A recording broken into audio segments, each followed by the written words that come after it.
I think the best thing to date still, even though I've grown a lot since Street Smart, I feel like the content on Street Smart reflects a true timeline of my art up until that point, and the ambition that I had in that time. So 2015, 2020, from when I started till 2015, when I released it, I always had doubts in myself. Is this something you really want to do? Is it something that you can do? There were small things that gave me positive reinforcement to keep going. But when I released Street Smart, even though, you know, it wasn't the best sounding project, it wasn't the most tracks on there, it was a very true reflection of where Jules was at the time and what he plans to do, or his ambition moving forward. So it's very personal to me. A lot of the tracks on there I still listen to, just to remind myself that you were this good then. It's 10 years later now. It's actually the anniversary of Street Smart this year. That's crazy, huh? 10 years. 10 years, bro. 10 years ago, I dropped my first project to the world.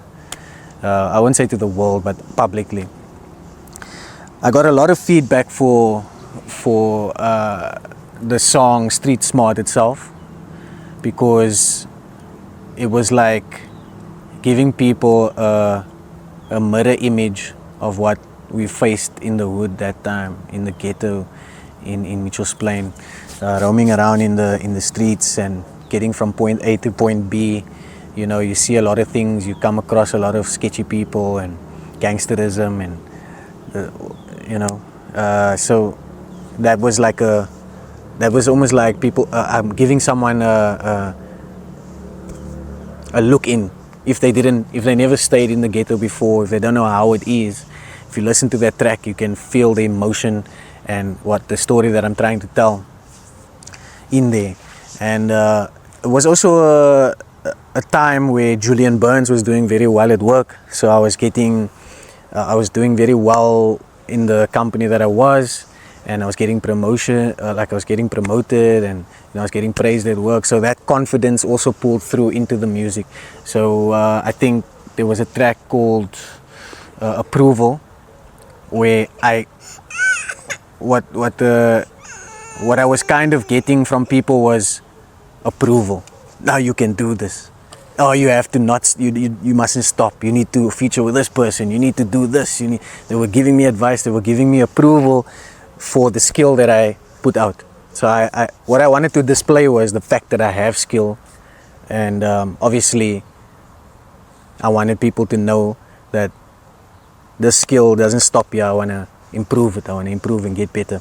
So I was getting all this approval from everybody, and then I felt, you get a big head sometimes. So you think, fuck, man, my skills so good. Fuck, I can do it. I can conquer the world. I can give me any beat, give me any feature, give me any concept. I can write to it now. I was in that space, and then I just felt like, whoa, you need to calm down, bro. I've seen many artists come here to this point, drop right off because they ahead of themselves. Now they start talking trash and they start being dicks about things. You sort of lose sight of why you initially started, and you start going after the approval. You start doing things to impress people in order to receive that approval, which made me feel like approval is really a drug that you chase all the time, which is what coined the phrase approval is a drug for me. And I just went into a whole humble mode after that. But the thing is, I listened to that project over and over because I still learn from myself. Sometimes I forget that I said certain things, and then I'm like, geez, I actually accomplished these things that I spoke about, and I still need to have the same ambition to accomplish new goals that I have in life. So that project is very personal to me, and I feel like it's the most powerful thing to date that I've dropped. You can find the project on SoundCloud and Reverb Nation, if you know what it is. Reverb Nation, you can check it out on there, and then SoundCloud is on Flats Evolution's page. My story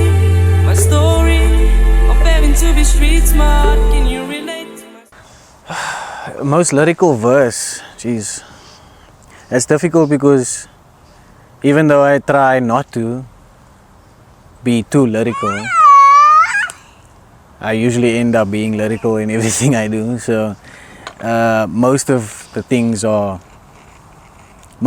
I feel like are very good verses. It just depends on the statements that I was trying to make at the time. I don't think that the most lyrical things I've ever written are released yet. So in what I'm busy with currently,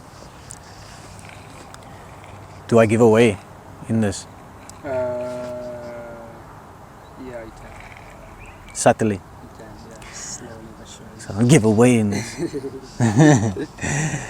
So the most lyrical thing that I feel I've ever written is currently in production. I don't feel comfortable speaking about it because there might still come something more. Like I might outright that verse still, you know. But I think a track called The Pin, where I actually try, which I've never done before. I've never really tried to be lyrical, but I actually tried to be the best lyrical self, the best lyrical version of Jules that I've ever been in one verse. And I think that's the one that's probably going to shock a lot of people with the skill that I've obtained. So it's a very, if you've ever heard Jules before and you thought he's lyrical, when you hear that, even if you've heard everything, you're going to be like, Jesus, this is one of those ones, you know. And I feel like that's one of them ones. So it's all about how I feel about it anyway.